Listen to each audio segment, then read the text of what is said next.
a scion of many worlds.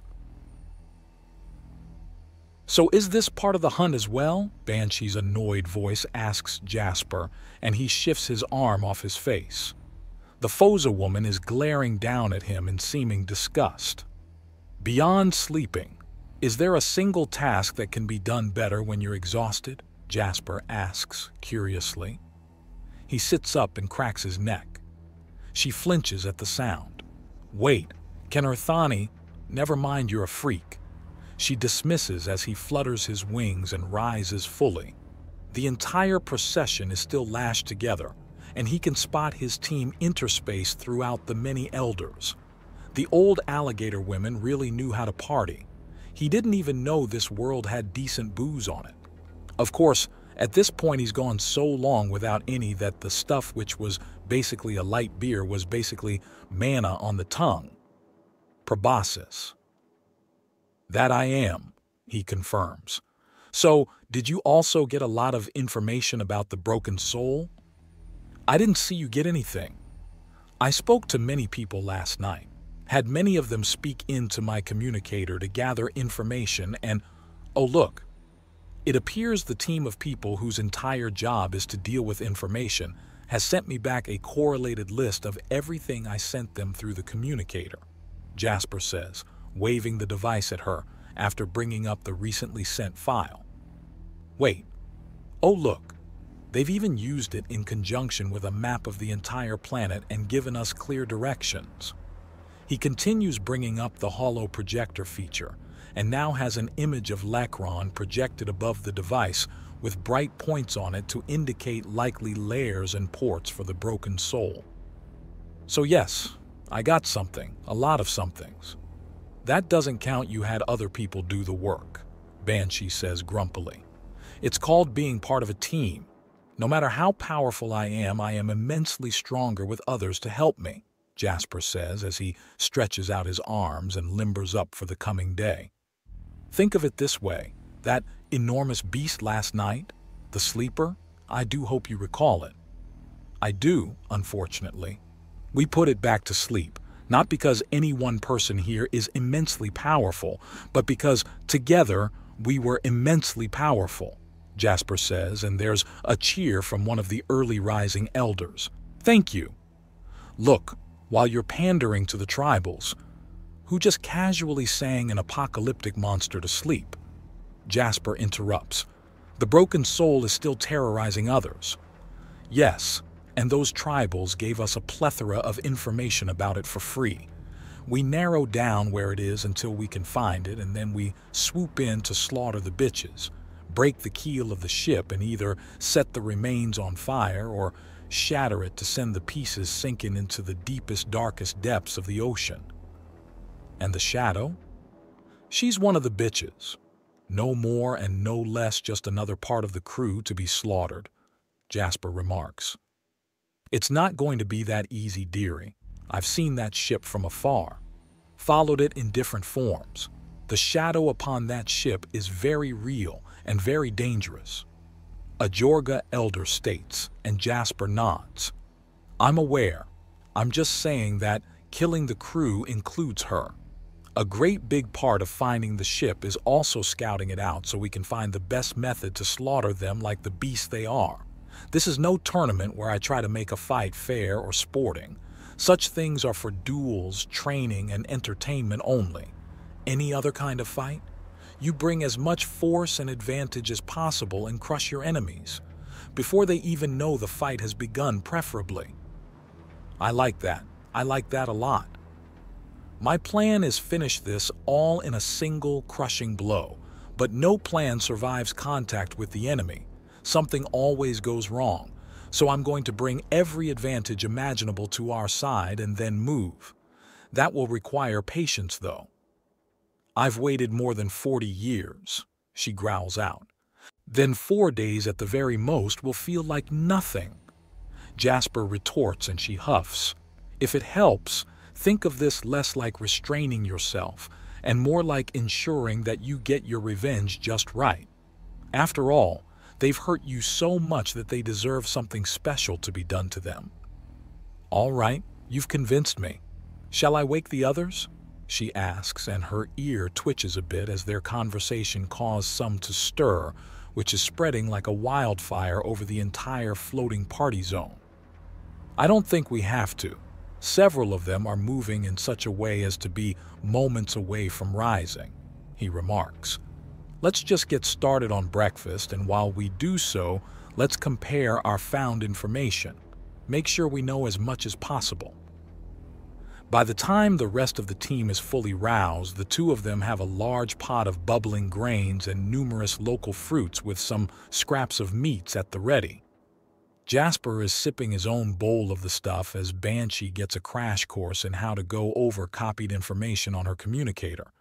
She's making little modifications here and there when she has her own information and is comparing the distances of the two nearest possible ports for the Broken Soul and trying to decide which one to check first. Remember, even an empty port can grant us knowledge. The collection of baubles in the last one told us a great deal. Jasper reminds her, and she just grunts. "From where we are now," she begins. "Morning," Magrika says, climbing over Jasper's shoulder and stealing the bowl from his claws. She throws it all back in one swig. "Not bad." "From where we are now," Banshee begins again. "We should check the Talon Island Cove.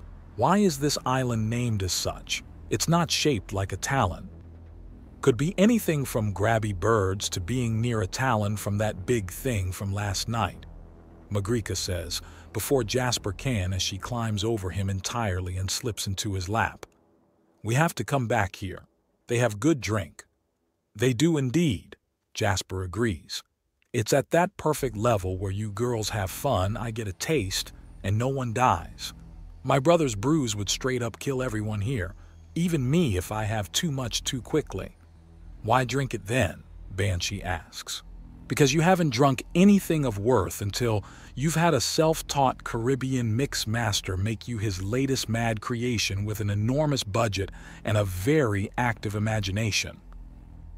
Jasper says, remembering the flavor of numerous cocktails that he has never technically had but Horace adored making. "That went from cheerful to melancholic in a damn hurry," Magrika notes as she looks up at both him and the axiom swirling around him. "Just remembering that I've never technically had any proper drink myself, I remember it from my brother's memories, but not my own," he notes with a touch of melancholy. It's strange that the closer he gets to meeting his brother and well and truly asserting himself as himself, the more reluctant he gets. He's not going to stop. But some part of him wants to. Some little part that wants to live in a dream that never was and live under delusions that never were. He is not Horace. And the resolve clamps down like iron bars. "What goes through your mind, Big Moth?" Magrika asks, leaning against him. "A great deal. More than most, in fact," Jasper says as he takes his bowl back, refills it, and has a good-sized swallow. Then Magrika's wing plucks it out of his claw and she drinks down the rest. "You do realize that if you try to keep up in this contest, your stomach will rupture, yes?" "Good thing it's no contest, then. I just wanted a full stomach, and now I have it," Magrika says, and he huffs in amusement before refilling his bowl again. It takes about an hour for everyone to get up and moving properly. Terry and Lady Clarity are clearly hungover and too stoic or too dignified, respectively, to complain. The six drink a huge amount of water right from the ocean. Thankfully, they have the sense to use axiom to filter out the salt and other contaminants. A taste of his own of the water extracted tells him that it's clean and clear. A dead useful trick that many sailors would have murdered to have in the older days. By the time they've all gathered themselves, the massive floating city is already breaking apart.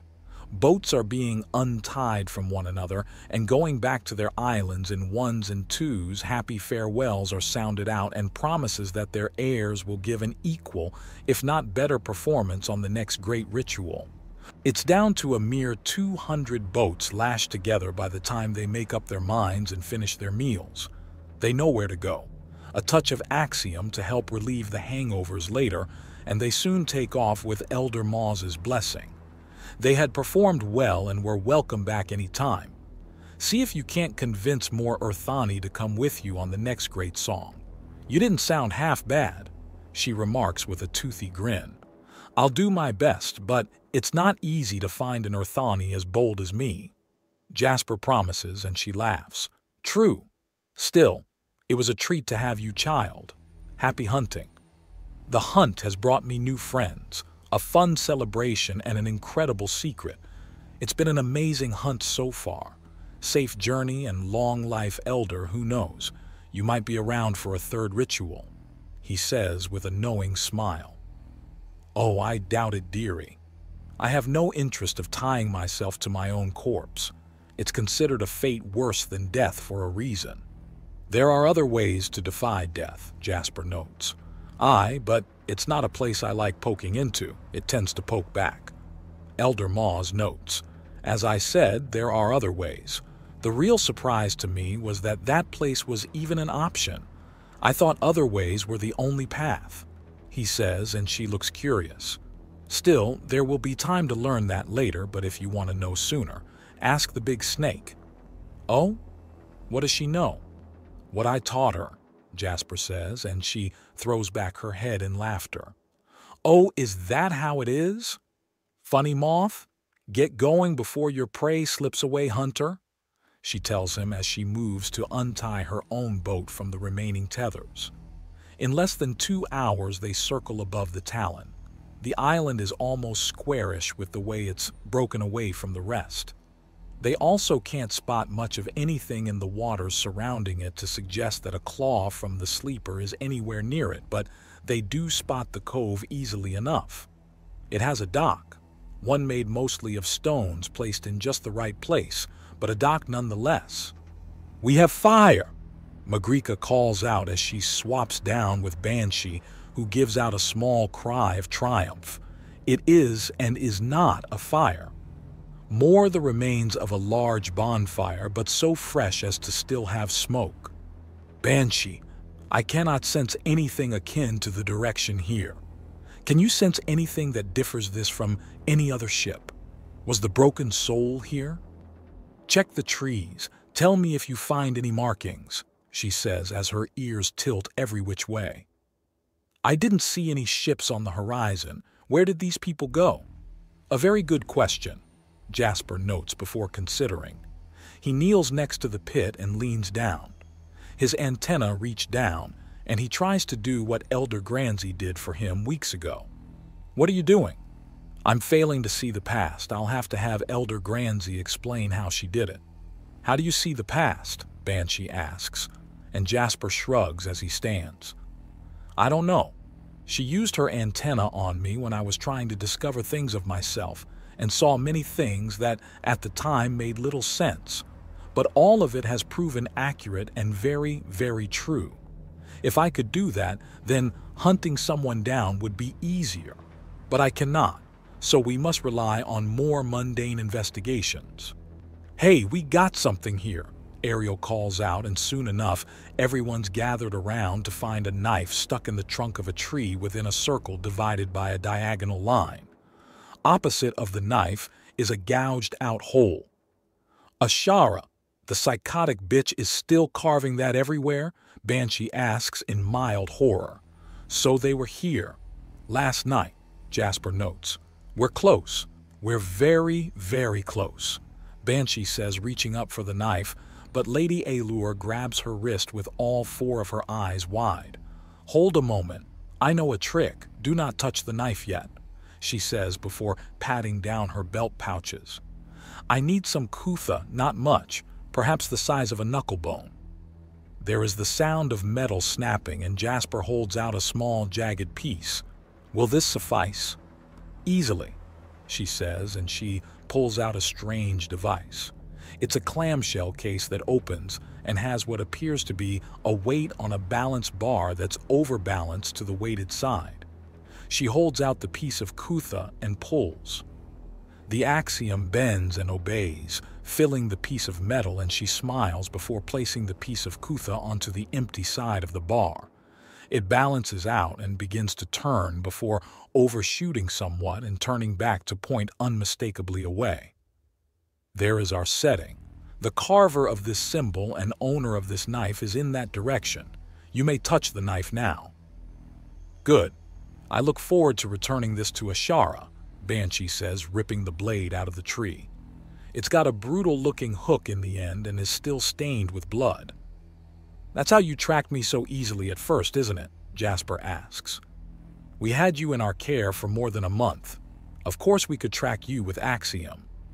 The only reason we weren't dropping out of the sky every few minutes is that you proved to have not just a lot of fight in you, but a willingness to let us have it. By the by, you still owe me a new Morning Star. Tearing apart my old one was uncalled for. I needed to disarm you. He partially lies. He was fully in the swing of things, and it was the kind of thing Batman would do, so he did it.